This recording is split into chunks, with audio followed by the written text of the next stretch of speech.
y'all feeling? How y'all feeling? This is another session on this beautiful Monday.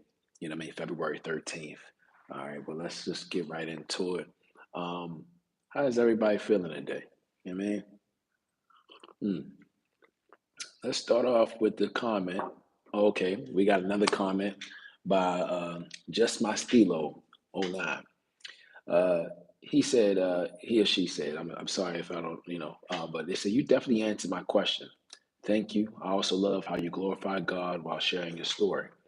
Do you feel more or less familiar with yourself as you continue on your journey as a multi talented artist? Thank you for that. I appreciate that. And they, continue with by asking, where were there any fears walking away from from an ordinary life to pursue your passions? Well, I'll answer the first question that you asked about, do I feel more or less familiar with myself as I continue this journey as a multi-talented artist. I feel more of myself. I have to say I do feel a little bit more of myself. I feel like it's less of a strain. It's taking a step back, working, part time and going full time.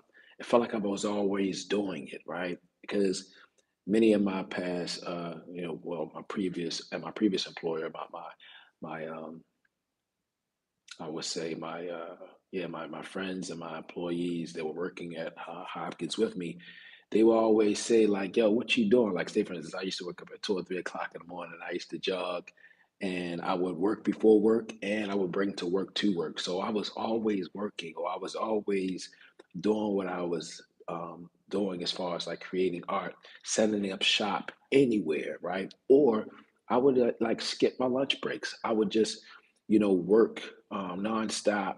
You know, uh, at the beginning of the times that I was working at Hopkins, and while everybody went on lunch break, I would continue to work. So that way, when I get on my lunch break, I can do whatever I wanted to do, right? So, to go on to the second question, as far as were there any fears walking away from my ordinary life to pursue my passions? And I remember when I first decided that I wanted to do that, I just was like, I remember telling people like, I'm not even afraid because I felt like I was where I needed to be, where I wanted to be, and I feel like no harm could be done to me. I feel like it was, definitely spiritual, and it was definitely a decision that was uh, given to me by, coming into my own and being able to uh, just walk with faith, right? Now, when I was going through what I was going through in the summer months, as I kind of chimed in on this past weekend with my recent posts, I was like, yeah, I went through some hardships. Now, that's when it started getting rocky. That's when I started like really being like, yo, what's going on? But uh, it was small sprinkles that would happen that reaffirmed and shared that in my experience, I was like, okay, everything's going to be okay. So I hope that answers your question. I appreciate you. Thank you, me for including that. Um, I made a post yesterday about the Baltimore Times. They had interviewed me. Shout out to Andrea. She interviewed Andrea Blackstone. She did a write up on me. It's a beautiful write up. And each and every time I get interviewed, I always unpack or I always unlayer different parts of I want to say, my life or whatever, right? So I finally shared um, today. I mean, well, yeah, well, my social media, but I shared inside the article of how, when I was homeless uh, several years ago, when I decided to leave Baltimore to travel to Phoenix because I had warrants in Baltimore, Maryland, due to, me doing fraudulent things that was like making empty monthly passes. I made, man, I made IDs, licenses. At the time, I made temporary registration tags, the MVA stickers. Yeah, that was all me. You know what I mean? And the feds, they rented a house in 2004. They, took my mother's computer that I was doing the stuff on, and because I was staying with my mother at the time, And when I was going through the legal situations of like, state charging what they wanted to charge me for, and then the feds, they sent me another notice like, okay, no, we got to take you to court because when they had confiscated the computer, they discovered that it was U.S. currency on there, and I was like, well, I didn't make U.S. currency. I was I copied and I used the images that had the money for a design from this movie called Dead Presidents. But they said, no, no, no, no. They assumed, and they was trying to give me 10 to 20 years for each and every charge. So me, I was just like, yo, whoa, what's going on? What's this? That I thought they can't charge for the same thing twice. And I decided to flee Baltimore. When I fled Baltimore, prior to me fleeing to Baltimore, let's rewind back a bit. My friend Jazz, right? When a representative from High Tech Institute came to Northern High School, and me and Jazz was going to high school, they had was recruiting seniors, and the guy, my homie that is on a podcast, Jazz and Keys.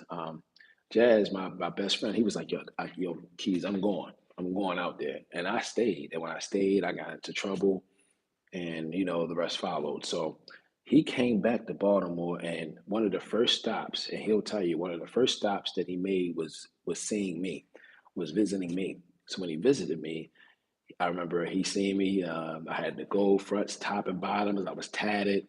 You know what I'm saying? Because when I was a senior, I only had one tattoo. I had my Akio, but I was tatted. And he was like, "Yo, man, I was happy to see him." He was like, He said, "Yo, you want to ever come to Phoenix?" And I was like, and I was hesitant at first. 'Cause I was like, "Nah, yo, my PO had me working at a job, and I was working at KFC at the time, and I was on my way to work when he had came by my mother's spot." And this is after the house was raided. My house was raided. So when he asked me, do I want to come to Phoenix, I was hesitant about it. And then I decided, I was thinking about it. I was like, yo, huh, I really don't want to, turn myself in. I want to run because it's like, I'm not doing all that time. I'm not doing that. So I decided to do it. And when I decided to do it, I wasn't really fully confident, but I had no choice. And all the way up until the day that I had to go to Phoenix, I was hesitant about going because when the feds raided my house, not only did they take my real ID, right? They took my social security card because they thought that it was fake, but it was real, right? I'm sorry, they took the real one, they took the fake one, and I remember going to KFC applying for the interview, and I gotta for some way I gotta record Beth because me and her were still connected. Beth was the old manager at KFC, and I remember she seen like this made up social security card that I made myself because when the feds were in my house, they took all of my. I think they did it on purpose. They took all of my stuff, and I needed to have a job. So guess what I did? I resorted back to. Um, I found another computer. Not found. Me and my friend. I'm not going to include him because he probably don't want to be included in this. But me and my homie C. I'm gonna just say C. We broke into Northern High School um, and um, mm, and I took a tab, broke into another high school, and we stole, some computers out of there, two computers, and that was a computer that we got this guy named Papa G to fix and maintenance and reboot. And I had Windows XP. Yeah, I'm speaking my age here, and I started to. That's when I birthed the clothing line called Ricochet. So when the feds raided my house the first time, my clothing line was called Ages.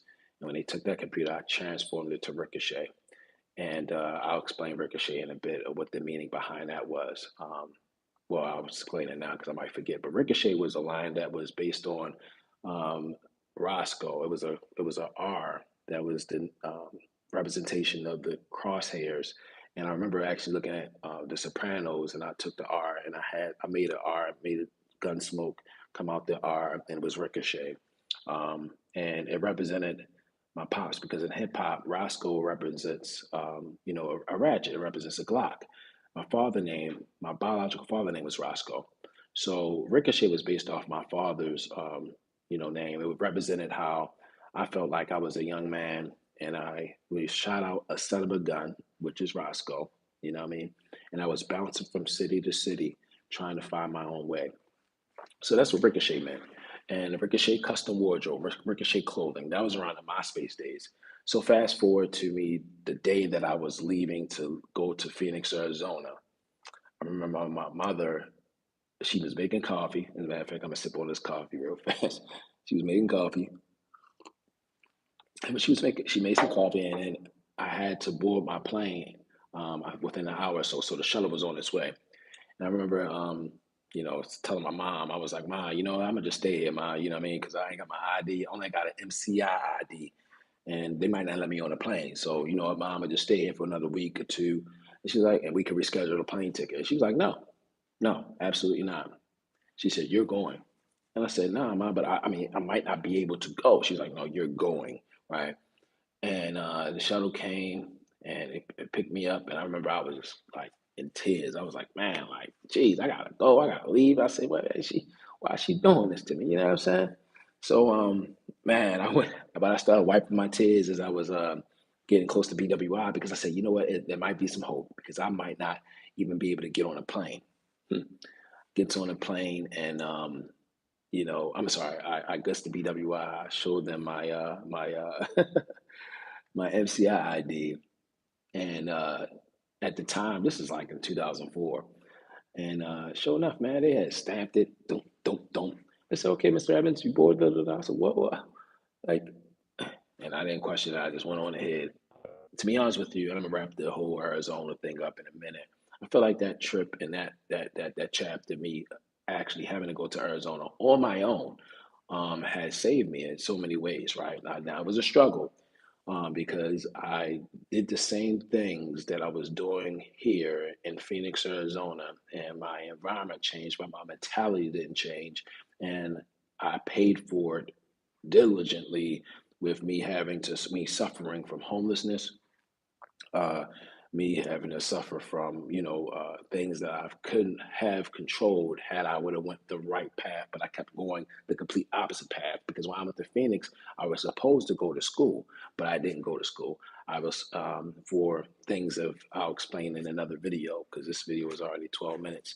Didn't want it to be this long. I wanted to discuss animal totems, but I guess I'll just kind of like chime in on well, I can still chime in on it. You know what I mean? I'm gonna give y'all another extra couple minutes on that. But yeah, and in the article that I just posted today, it talked about that briefly about how, I was in Phoenix and I would go into the malls, man. And I didn't have a peddler's license, so I would just like make shirts. And when it came to the point where me and Jazz was getting evicted to different spots. They had lady friends. Me, I was, a loner. I had a lady friend here and there, but it wasn't nothing solid. But when I did find one, we were able to look out for each other in many ways, to name a few. Um, and I remember it was times where I kept getting kicked out in Phoenix, Arizona mall by selling my T-shirts, and I had to make do. So I would wake up early and go to the libraries. I had a library card, and I would, you know, I remember taking a cutting board with me, and I had like a blue bag and with shirts and transfer paper and the printer, the papers that I printed out with images, and I would just make my shirts there, right? And it was one time I hurried up. Since I kept getting kicked out, I had to be clever with it. I stopped putting the shirts up. I stopped hanging it around my shoulder, and I started keeping it in the bags, in the blue bag that I had. And I remember this time not only pitching it to the customers, but before the store opened, I remember pitching it to general managers at these stores that probably would sell or want to sell the same merch. And I tried to sell this shirt to this guy Fernando, and Fernando, he was like, "Yo," he said, "Yo," everybody pretty much knew who I was in the mall, but he was like, "Yo," hey, but he never seen the shirts in person. So when he seen the shirts, he see what I was doing. He was like, "Yo, you want to just sell your shirts here?" He said, "You can just hang them right there on that clearance rack." You know what I mean? And if customers decide to buy them, I'll point them in your direction. I said, yeah, sure. This had stopped the strenuous activity of me keep getting kicked out. So anyway, I remember having like shirts like that is now you see nowadays, but back in the day in 2004, you can rarely find a shirts that I was making. Like it was actually screen grabs from movies and the same with what you see of what I do. It was what I was doing early in the 2000s, and people would actually get the shirts on the clearance rack, right? Because I had them not. on hangers, but I had them wrapped around the clearance rack, like so you couldn't even see the clothes. And if you wanted to get anything from the clearance rack, you had to go through my clothes. And I remember people actually taking the clothes, and I remember actually verbally telling them, "Hey, yo, you know, I made that," and they would just ignore me, right? And they would go straight to the counter and try to buy it, and Fernando would point them straight back to me, and it was like, "Yeah," I was like, "Yeah, I was saying I made that," and that's how things started picking up. And I've inspired so many people that was from Phoenix, Arizona, because they never did that. But I had the mentality of, you know, bringing Lexington to market or bringing Baltimore to this specific store. But that opportunity was short lived, but it did help me a lot. Uh, it was crazy because Fernando had got flagged because one of his workers that he employed, he wasn't getting his checks. It was like a couple months he wasn't getting any commission checks, and Fernando didn't know what was going on either. So the guy took matters into his own hands and started stealing items out the store. And I remember going to the store and I seen all these notes on each and every item. And the guy he was competing with, I guess he was like the general manager or whatever manager of the store. And I remember he was like, "Hey man, you don't got to leave the mall. You could just come up to the store." And this store was dry, dog. He said, "You can just up to the store and sell the same stuff. I don't want you to lose your opportunity." And me being loyal to Fernando, because Fernando, we had grew our friendship. You know, I would kick it at his crib. I would, we would blow, you know what I mean, and chill and all that. And I was loyal to Fernando, and Fernando was crushed. He was hurt because he was like, why would this employee do this to me? And me being loyal to Yo, I was like, nah, I'm good. But that lost my opportunity of my income that I was getting, right? And yeah, man. So I got so many stories. I was in Phoenix, man. But you know what? This supposed to be, the title is what you guys see live. It's supposed to be animal totems, but I would include that into tomorrow's post. You know what I mean? Um, because I do want to touch bases on that. But this one is just going to be probably called Phoenix AZ. But yeah, I'm gonna see if I got anything to actually add towards that. But yeah, definitely check out the Baltimore Times interview. You know what I mean? Check that out if you haven't. I'll post the link in the description. And if after this video, you can just go on my Instagram account, and it is in the link tree. Or go on. I think you can go on my channel, and it's in the link tree. Just access that, check that out, and also still on the 20th. You know what I'm saying? I'm still giving away that Harriet Tubman 8x11 print. If you would love to enter your chances of winning, leave a comment on this video, leave a comment on the video that I posted on my IG, just and tag 3 people, or send this out. Say, "Hey, Keys, I sent this out to 3 people," and that can increase your chances of winning. So until the 20th, I'm announcing on 8 p.m. Again, that's the 8x11 $20 Harriet Tubman bill. And if you are interested in any other prints aside from that, they are available on my website at bykioevans.com, bykioevans.com. So anyway, appreciate y'all, man. Definitely looking to share more stories as things move along, because life is a beautiful thing, and we have these stories, and we can't keep them all inside of us. And I am looking to definitely engage and um, share a little bit more. You know what I mean? Because when I'm not able to go into these classrooms, or I'm not able to meet people, I want to leave my digital footprint, and I encourage you to do the same, because your story is powerful. I mean, many of us, many of my friends, we all are no different. We went through a lot of things, a lot of hardships, but what is it that you went through those hardships, and you don't share that for other people to relate to, so they say, okay, wow, they went through it and they got through it, and I can get through it. So it's power in that. So I encourage you to show love on your people, you know what I mean, and definitely be your own hero, but also share your testimony, because God can bring you out of any situation dark and bring you to the light. You get what I'm saying? So anyway, I'll leave you with that. Thank y'all for tapping in. And tomorrow I'll be talking about the animal totems. I'm sorry. You'll definitely would love to hear that. All right. So I gotta go. Talk to y'all soon.